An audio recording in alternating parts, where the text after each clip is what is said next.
Hello mga Lods, andito na naman tayo. Magandang araw po sa inyong lahat. Magandang buhay Pilipinas. So kaya sabi ko, ugaling mag-ehersisyo. So ang gagawin po natin ngayon ay proper warm up.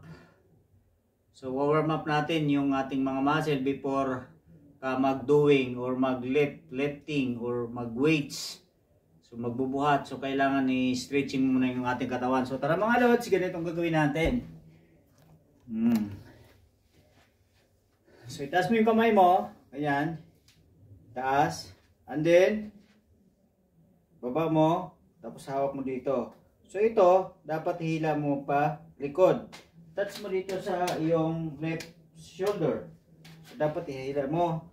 Count ka 1 to 10 or 1 to 15 seconds. 1 2, 3, 4, 5, 6, 7, 8, 9, 10. So 10 seconds po.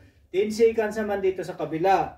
So muli ito, gaganyan mo siya. Dapat ito nakalapat dito sa likod. And then ito naman dito sa dulo. Ayan, okay.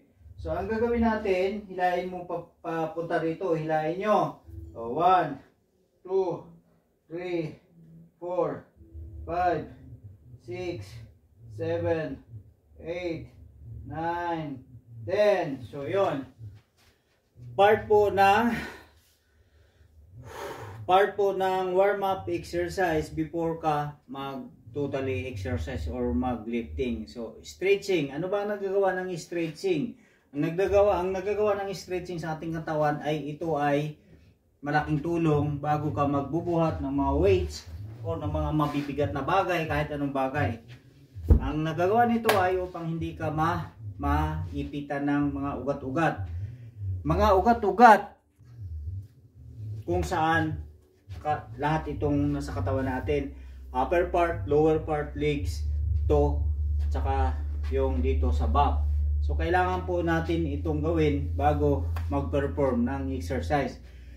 So 10 to 15 minutes po ang warm up para hindi mabigla ang inyong katawan o ang inyong muscle sa inyong katawan at para hindi kayo ma-injury. So yun, ulitin po natin, warm up muna. So yun ang isa sa mga warm up na gagawin nyo. Laging tandaan, warm up before exercise. So twist, front, yan. Para pag nagbuhat na kayo, kahit bago kayo mag-start ng trabaho, pwede nyo gagawin para hindi kayo ma-injury. So ano bang injury? Kapag na-injury kayo, naipitan kayo ng ugat, mabalda or di kayo makapagtrabaho, so sayang ang araw, no work, no pay. So yan. Ganyan. 1, 2, so yan. Tapos ganyan. Diba? Tapos ganyan. Yan.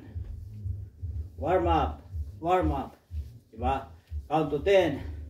3, 4, 5, 6, 7, 8, 9, 10. So diba? Ganyan. Yan. Diba? So para yung katawan nyo hindi mabigla pag nagbubuhat na kayo. So muli mga Lods, ako si Red. O galawin po natin ang mag-ehersisyo. Malaking tulong po ito sa ating pangangatawan, especially pagka tumanda na tayo. So sa mga ganitong edad na gaya ko, 40 pataas, maintain exercise mga Lods. Thank you very much.